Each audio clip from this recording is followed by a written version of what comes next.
Cerita ini dimulai dari sebuah rumah di ujung desa Sukamerta.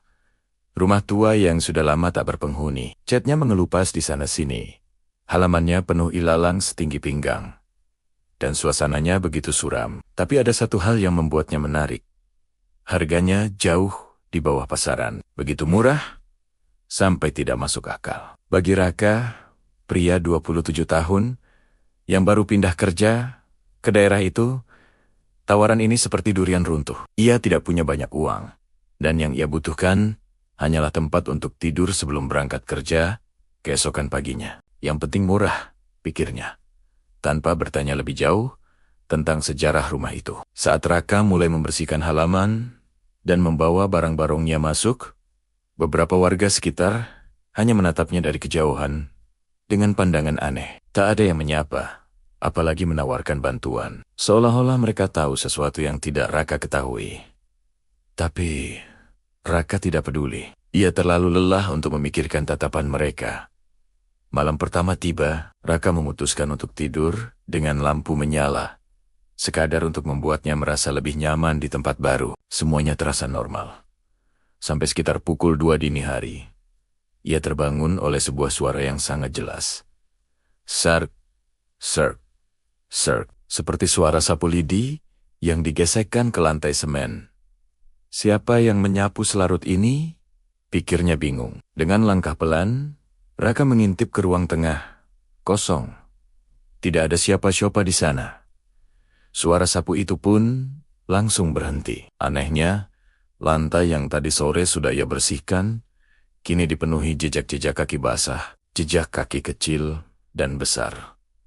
Seolah-olah baru saja ada beberapa orang berjalan di sana. Yang paling membuat bulu kuduknya berdiri, jejak-jejak itu mengarah lurus ke pintu kamarnya. Malam kedua, teror itu berlanjut. Kali ini bukan suara sapu, melainkan ketukan. Tok, tok, terdengar dari pintu belakang. Suaranya pelan, tapi sangat teratur dan konsisten. Raka memberanikan diri mendekat. Siapa? Teriaknya. Hening. Tidak ada jawaban sama sekali. Dengan jantung berdebar, ia membuka pintu. Di luar hanya ada kegelapan malam dan embusan angin dingin yang membawa bau anyir yang aneh, seperti bau bangkai tikus. Sejak malam itu, ketukan misterius itu menjadi langganan setiap malam. Kadang datang dari pintu belakang, kadang dari jendela kamarnya, dan yang paling mengerikan, kadang suara ketukan itu terdengar dari dalam lemari pakaiannya. Seolah-olah ada seseorang yang terperangkap di dalamnya dan meminta untuk dibukakan. Tapi bukan hanya itu keanehan yang terjadi. Setiap pagi saat Raka bangun untuk sholat subuh, ia selalu menemukan segelas air putih di atas meja dapur. Gelasnya bersih, airnya herni. Padahal ia tinggal seorang diri di rumah itu. Siapa yang menyiapkannya? Apakah ia mulai berhalusinasi karena kelelahan? Di rumah itu, ada satu ruangan yang selalu membuatnya penasaran. Sebuah kamar yang pintunya selalu terkunci. Pintu kayu berwarna hitam legam, gagangnya sudah berkarat dimakan waktu. Dan dari celah bawah pintu, tercium bau aneh seperti tanah basah dari kuburan. Saat serah terima kunci, pemilik sebelumnya hanya berpesan singkat. Jangan pernah dibuka. Kuncinya sudah rusak. Suatu malam, saat Raka sedang mencoba tidur, ia mendengar suara tangisan dari balik pintu hitam itu. Tangisannya lirih, pilu, seperti suara perempuan yang sedang menahan sakit yang luar biasa. Sayup-sayup, terdengar suara. Telung. Raka langsung terduduk di ranjangnya.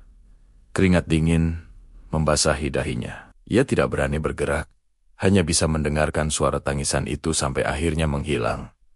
Paginya, sebuah kejutan menantinya. Kunci berkarat dari kamar terlarang itu, entah bagaimana, sudah terlepas dari lubangnya. Kunci itu tergeletak begitu saja di lantai, tepat di depan pintu kamar Raka, seolah sengaja diletakkan di sana untuknya. Merasa semua kejadian ini sudah di luar batas kewajaran, Raka akhirnya memberanikan diri untuk bertanya pada Pak Wiryo, sesepuh yang paling dihormati di desa itu. Ia menceritakan semua yang dialaminya, mulai dari suara sapu, ketukan, hingga tangisan dari kamar terkunci. Mendengar cerita Raka, wajah Pak Wiryo yang tadinya ramah langsung berubah pucat pasi. Ia menarik napas dalam-dalam.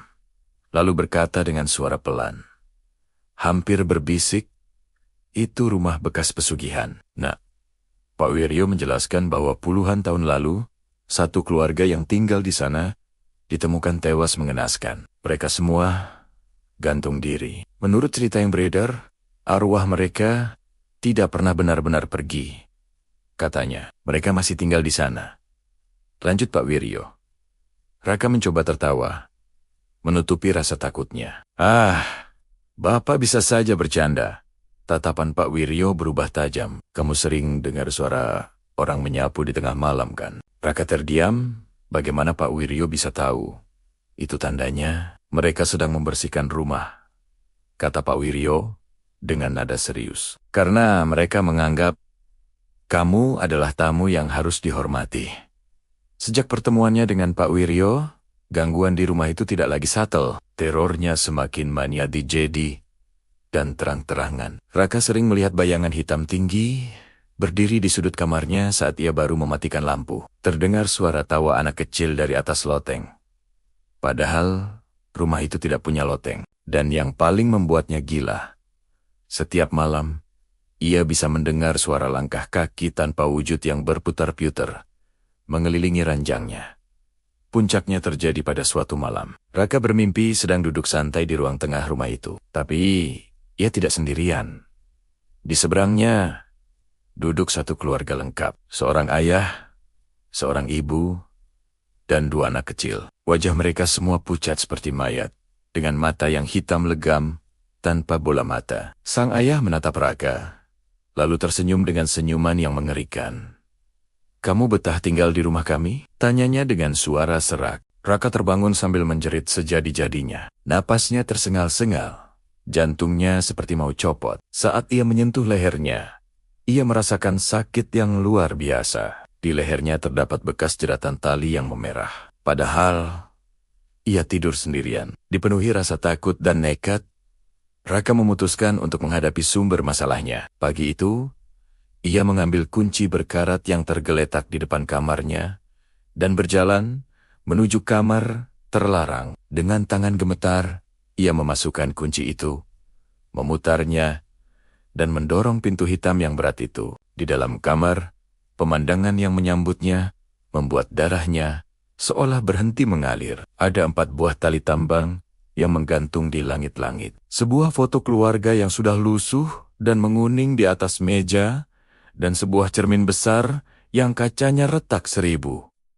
Raka mendekati cermin itu. Ia melihat pantulan wajahnya sendiri yang pucat dan ketakutan. Tapi tiba-tiba bayangannya di cermin itu tersenyum. Sebuah senyuman lebar dan jahat. Sementara wajah aslinya masih membeku dalam ketakutan. Tiba-tiba sebuah suara bisikan dingin terdengar dari seluruh penjuru ruangan. Seolah-olah berasal dari dalam kepalanya sendiri. Sekarang giliran kamu, Beraka. Pintu kamar menutup dengan sangat keras. Lampu di dalam ruangan padam seketika, meninggalkan Raka dalam kegelapan total. Malam itu adalah malam penentuan bagi Raka. Terkurung di dalam kamar terkutuk, ia mendengar berbagai macam suara mengerikan. Suara kursi kayu yang diseret di lantai, suara tali tambang yang berenion, dan yang paling menakutkan, suara napas berat tepat di belakang telinganya. Ia tidak bisa melakukan apa-apa selain memejamkan mata dan terus-menerus membaca setiap doa yang ia hafal. Waktu terasa berjalan sangat lambat. Setiap detik terasa seperti 1 jam. Ia hanya bisa pasrah, menunggu takdirnya. Tepat saat suara azan subuh berkumandang dari masjid desa, semua suara gaib itu berhenti seketika. Hening. Pintu kamar yang tadi tertutup rapat kini terbuka dengan sendirinya. Dengan sisa tenaga yang ia punya, Raka merangkak keluar dari kamar itu. Di ruang tengah, sebuah pemandangan terakhir menyambutnya. Meja makan yang tadinya kosong, kini sudah tertata rapi. Ada 4 piring, berisi nasi dan lauk pauk. Dan di sekeliling meja, ada 4 kursi.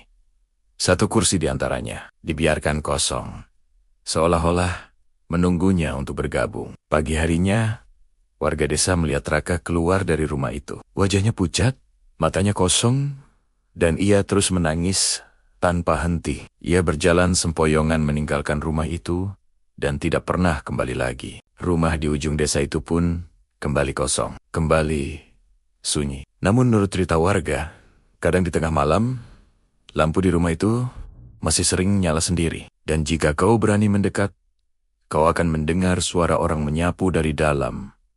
Serk, serk, seolah sedang membersihkan rumah, menunggu kedatangan penghuni baru. Karena rumah itu tidak pernah benar-benar kosong. Terima kasih sudah menonton. Jangan lupa subscribe untuk cerita-cerita lainnya. Sampai jumpa.